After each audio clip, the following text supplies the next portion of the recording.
الشیطان الرجیم بسم اللہ الرحمن الرحیم ان اللہ و ملائکتہ یصلون علی النبی یا ایھا الذین آمنوا صلوا علیہ وسلموا تسلیما اللهم صل علی سیدنا محمد و علی آل سیدنا مولانا محمد مبارک وسلم۔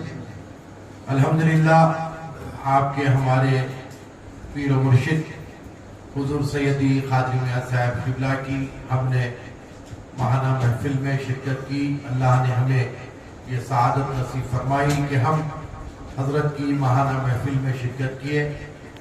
اللہ تعالی حضرت کے واسطے اور صدقہ طفیل ہمارے تمام جائز دلی مقاصد کو پورا فرمائے اور ہماری تمام پریشانیوں کو دور فرمائے۔ حضرات اکرام، آج 21 سفر ہے اور ماہ سفر المظفر بالکل ہی اختتام کی طرف رواں دواں ہے، اور آنے والا جو مہینہ ہے وہ مہینہ بہار والا مہینہ ہے، ربیع الاول شریف کا مہینہ ہے۔ یہ وہ مہینہ ہے جو ہمارے مشرق میں سارے مہینوں کا سردار ہے، اور جو سارے مہینوں کو وجود بخشا گیا یہ وہ مہینہ ہے۔ جو سارے عیدیں جس کی صدقے میں ملی یہ وہ مہینہ ہے۔ تو آنے والا جو مہینہ ہے سرکار مدینہ صلی اللہ علیہ وسلم کی میلاد پاک کا مہینہ ہے۔ بہت لوگ یہ کہتے ہیں کہ شرعی عید تو دو ہے۔ ارے شرعی عید تو یقیناً دو ہے، شریعت جس کے صدقے میں ملی وہ ذات اقدس کا مہینہ ہے۔ یہ آقا نہ ہوتے تو کچھ نہ ہوتا۔ پروردگار عالم نے ایسے فرمایا کہ حبیب آپ نہ ہوتے تو کائنات نہ ہوتی، تو سرکار مدینہ نہ ہوتے تو نہ زمین کا فرش ہوتا، نہ آسمان کا شامیانہ ہوتا، نہ سورج کی روشنی ہوتی، نہ چاند کی روشنی ہوتی، نہ ستاروں کی ٹھنڈی روشنی ہوتی، کچھ نہ ہوتا۔ نہ حضرت آدم ہوتے، نہ حضرت عیسیٰ ہوتے، کچھ نہ ہوتا اگر سرکار نہ ہوتے۔ تو جتنی آدم سے لے کر عیدم تک، روز قیامت تک جتنوں کو بھی وجود بخشا جائے گا یہ ذات اقدس کے صدقے میں بخشا جائے گا۔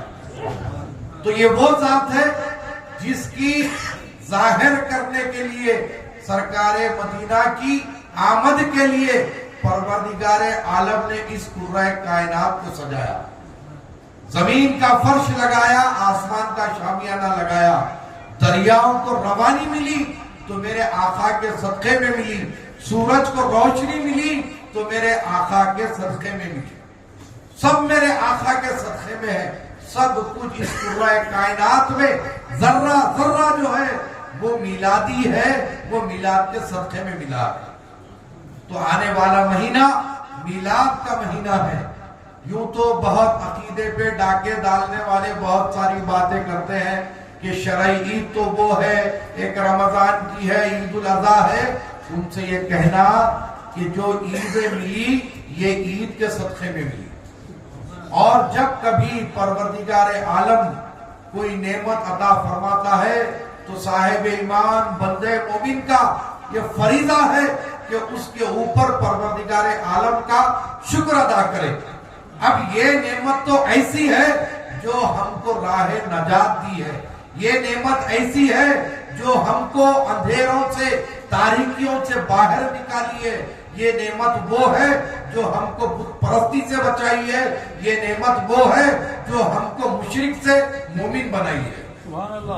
تو ہمارا کام یہ ہے کہ پہلی ربیع الاول شریف سے آقا کی بارگاہ علیہ السلام میں ہم درود و سلام کا نذرانہ پیش کریں، اپنے گھروں میں درود کی محفل کا انعقاد کریں، حسب استطاعت جو کچھ بھی ہو سکتا ہو آقا دو جہاں صلی اللہ علیہ وسلم کے نام پر، ان کی ذات اقدس پر فدا کرنے کی کوشش کرے، اور اپنے گھروں کو، اپنے محلوں کو روشن کرے تاکہ آپ کی غلامی کا ثبوت دکھ سکے۔ اب بہت سارے لوگ یہ کہتے ہیں کہ روشنی کہاں سے لا لیے، میلاد کے موقع پہ روشنی کیوں ہوتی ہے، جھنڈے کیوں لگائے جاتے ہیں؟ تو ویسے کٹ ملے اور جتنے بھی بدعقیدے ان کو یہ کہنا کہ سرکار مدینہ صلی اللہ علیہ وسلم کی جب ولادت باسعادت ہو رہی تھی تو بی بی آمنہ فرماتی ہے کہ میں اپنے حجرے میں بیٹھ کر شام کے محلات کا نظارہ کر رہی تھی. مکے میں بیٹھ کر شام کے محلات کا نظارہ بی بی آمنہ کر رہی تھی. تو پتہ یہ چلا کہ آقا دو جہاں کی آمد کے وقت پروردگار عالم نے ساری کائنات کو روشن کر دیا تھا اور منور کر دیا تھا. اور پھر بی بی آمنہ یہ فرماتی ہے کہ جبریل امین لشکر کے ساتھ، فرشتوں کے لشکر کے ساتھ ہاتھوں میں جھنڈے لیے ہوئے آسمان سے زمین پر اتر رہے تھے، اور ایک جھنڈا بیت اللہ شریف یعنی کعبہ شریف پر لگایا، ایک جھنڈا کعبے کے کعبہ جو حضور پاک صلی اللہ علیہ وسلم ان کے حجرے پر لگایا گیا، اور ایک جھنڈا بیت المقدس پہ لگایا گیا. تو جھنڈے ہم جو لگاتے ہیں یہ ہم اپنی مرضی سے نہیں بلکہ جبریل امین کی سنت ہے، اسی لیے جھنڈے لگاتے ہیں. روشن اس لیے اپنے مکانوں کو، اپنے محلوں کو، اپنے گلیوں کو اسی لیے کرتے ہیں کہ یہ پروردگار عالم کی سنت ہے کہ شب میلاد پروردگار عالم نے ساری کائنات کو منور اور روشن کر دیا تھا.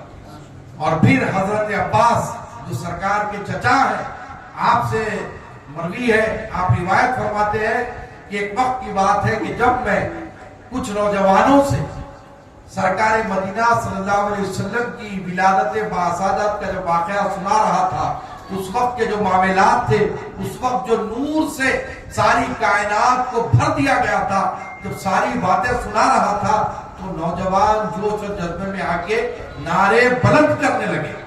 اور اتنے میں حضور پاک صلی اللہ علیہ وسلم حضرت عباس کے گھر کے سامنے سے گزر رہے تھے. شور و پکارے کی آوازیں سن کر بعد السلام حضور حضرت عباس کے گھر میں داخل ہو گئے. جیسے ہی حضور داخل ہوئے سارے لوگ ادب میں آ گئے، سمٹ گئے.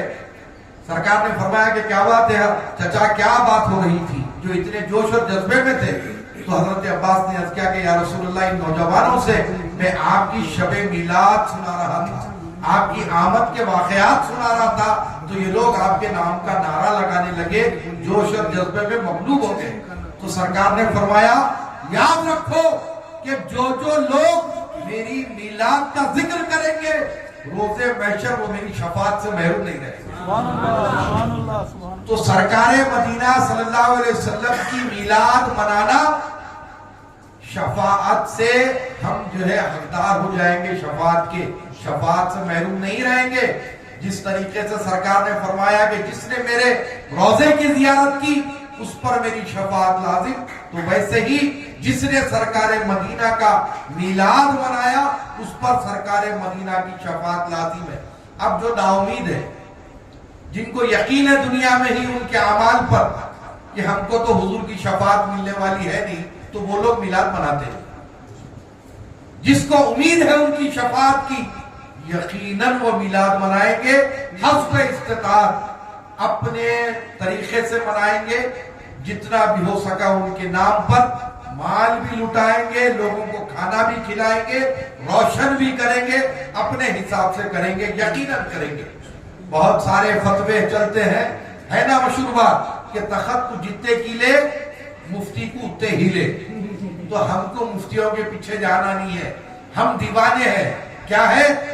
ہم دیوانے ہیں، ہم دیوانگی میں ناچنے والے ہیں، ہم رقص کرنے والے ہیں، آقا کی میلاد کی خوشی منانے والے ہیں. تو ایسے فتووں پہ جا کے، ایسے ملاؤں کی باتوں پہ آنے کی ضرورت نہیں ہے. یہ میرا ایمان ہے کہ جو میلاد پاک کے موقع پر روشنی کرتا ہے اس کی خبر میں خدا کی قسم تاریکی نہیں آ سکتی. جو میلاد پر روشنی کرے گا اس کی خبر روشن ہوگی، اسی لیے کیونکہ آقا اپنے غلام کی خبر میں ضرور تشریف لائے گا. اکثر دیکھتے ہیں نا، بچپن سے سنے ہیں نا کہ جب لائٹ بند ہوتی ہے یا کھلتی ہے تو بڑے بزرگوں نے کیا سکھایا، جیسے لائٹ کھلے لا الہ الا اللہ محمد رسول اللہ کلمہ پڑھنا. کیوں؟ اس کے پیچھے کیا راز ہے، کیا وجہ ہے؟ میں آج آپ کو بتاتا ہوں کہ یہ بزرگوں کا راز کیا ہے. یہ راز ہے کہ خبر تو تاریخ ہوگی نا، خبر تو اندھیری ہوگی نا، جب دفنا کر کے پورے چلے جائیں گے، جب تاریکی ہو جائے گی، جب میرے آقا اپنے غلام کو دیکھنے کے لیے آئیں گے تو آقا کی تشریف آوری کے ساتھ ایسی خبر روشن ہو جائے گی کہ کچھ پوچھو مت۔ اسی لیے بچپن سے عادت ڈالی جاتی ہے، روشنی دیکھتے ہی لا الہ الا اللہ محمد رسول اللہ پڑھنا۔ تو ہم کو یقین ہے کہ ہماری خبر میں آقا تشریف لائیں گے، ہماری خبر میں آقا اپنا دست کرم ہمارے چہرے پر پھرائیں گے۔ اسی لیے تو اس دعوے کے ساتھ کہتے ہیں نا کہ ہم پر آتش دوزخ حرام ہے۔ وہ سارے جتنے بدعقیدے ہیں یہ بولتے ہیں کہ ان لوگ بڑے ہی دعوے کے ساتھ کہتے ہیں، تو ہمارا دعویٰ اس بات کا ہے کہ رسول کریم صلی اللہ علیہ وسلم ایک مرتبہ صحابی رسول کے پاس دعوت میں تشریف لے گئے اور آپ وہاں پر کھانا تناول فرمایا اور اس دسترخوان کو آپ اپنا ہاتھ پوچھ دیے، ہاتھ دھوئے نہیں حضور، دسترخوان کو ہاتھ پوچھ دیے۔ اس کے بعد صحابی فرماتے ہیں کہ جب کبھی دسترخوان میلا ہو جاتا میں اس کو آگ میں ڈال دیتا اور جب میل کٹ جاتا وہ دسترخوان کو میں کھینچ لیتا، لیکن آگ کی یہ جرأت و جسارت نہ تھی کہ کبھی اس دسترخوان کو چھو لے۔ تو جس کی خبر میں آقا تشریف لائیں گے اور اس کے چہرے پہ اپنا دست کرم پھرائیں گے تو پھر آتش دوزخ کی کیا مجال ہے کہ وہ ہم کو چھو لے۔ لیکن عشق پکا ہونا چاہیے، خالی عشق محبت بولے تو نہیں ہوتا، عشق ہونا، رسول کریم صلی اللہ علیہ وسلم سے محبت کرنا، ان کی اہل بیت سے محبت کرنا۔ آج کل بہت نکل گئے پیارے پیارے میٹھے میٹھے لوگ، سرکار کی تو محبت کا دعویٰ ہے لیکن اہل بیت سے دوری ہے۔ اہل بیت سے جو دور ہے، یاد رکھو سرکار مدینہ کے ارشاد کو وہ بھی کہ جو ہے اللہم عادی من عادا اللہم والی من والا، اے اللہ تو ان کو چاہ جو حسن اور حسین علی فاطمہ سے محبت کرے، تو ان سے عداوت کر جو علی فاطمہ حسن اور حسین سے عداوت کرے۔ تو مولا مشکل کشا مالک نے دو جہاں امام حسن اور امام حسین کا اگر کوئی دشمن ہے تو یاد رکھو وہ رسول پاک کا چاہنے والا نہیں ہے، دوغلا ہے، بہروپیہ ہے، بدماش ہے، بلکہ یوں سمجھ لو کہ یزید ابن معاویہ کا چمچا ہے۔ یہ جتنے بنو امیہ کے ہیں نا ایسے ہی ہے، جتنے بنو امیہ کے سرکار مدینہ صلی اللہ علیہ وسلم کی آل پر ظلم کرتے گئے، آل رسول کے قاتل ہے، لیکن کچھ نہ کچھ ان کے لوگ ابھی بھی بچے ہوئے ہیں۔ کسی شاعر نے اسی لیے کہا کہ مر گیا یزید برسوں گزر گئے، مر گیا یزید برسوں گزر گئے، تسلسل نسل حرام ابھی باقی ہے۔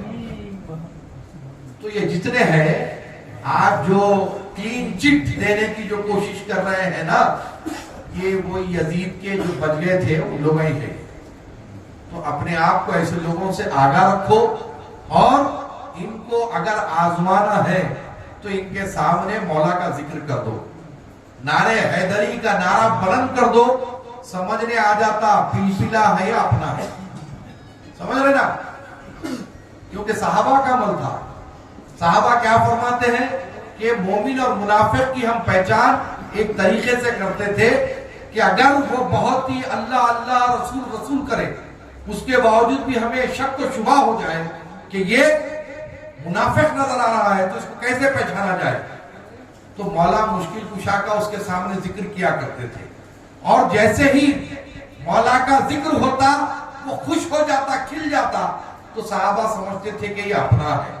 اور اگر صورت کھینچے جاتی تھی، آج کے جیسے مکروہ مولویہ ہے نا، مولا کا نام لیتے ایسے دکھتا کہ کچھ عالم سے اجازت نہیں ہے، تو ویسی صورت بنتے سمجھ جانا کہ یہ اپنا نہیں ہے بلکہ بنو امیہ کا ہے۔ سمجھ رہے نا؟ بڑا آسان طریقہ ہے، سرکار مدینہ کے صدقے جاؤ، مومن اور منافق کی پہچان کے لیے بڑی آسانی دے کر چلے گئے۔ علی کا ذکر کرو، جس کا چہرہ کھل جائے سمجھ جانا مومن ہے، علی کا ذکر کرو، اگر اس کا چہرہ کھل جائے سمجھ جانا منافق ہے۔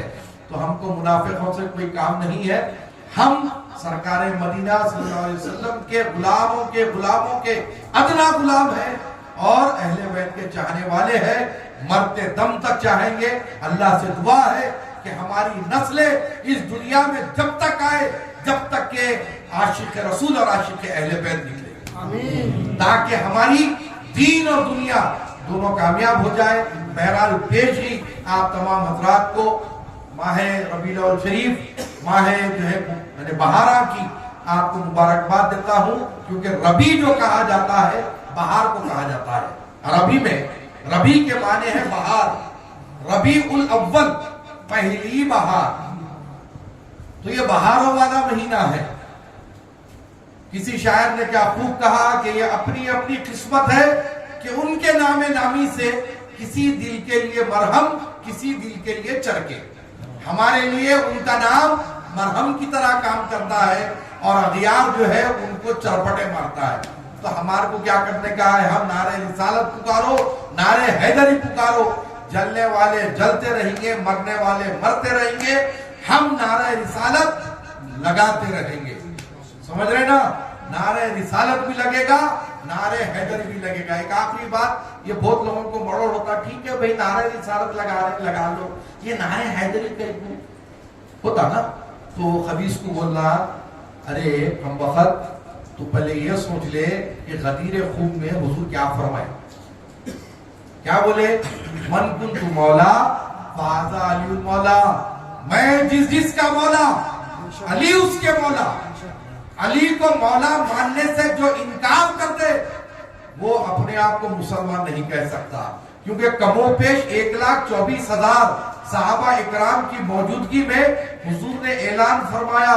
تو یہی سیدنا عمر فاروق رضی اللہ تعالیٰ عنہ سب سے پہلے آگے بڑھے، جا کر بولے اے علی ابن ابی طالب مبارک ہو، آج سے تم عمر کے بھی مولا، ساری امت کے مولا.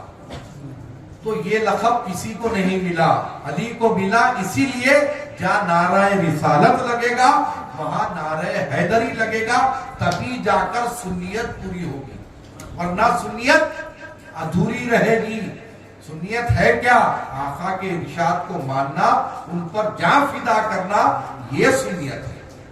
تو اگر سنیت پہ پورے اترنا ہے تو پھر نعرہ رسالت بھی ہے، نعرہ حیدری بھی ہے. السلام علیکم ورحمۃ اللہ وبرکاتہ.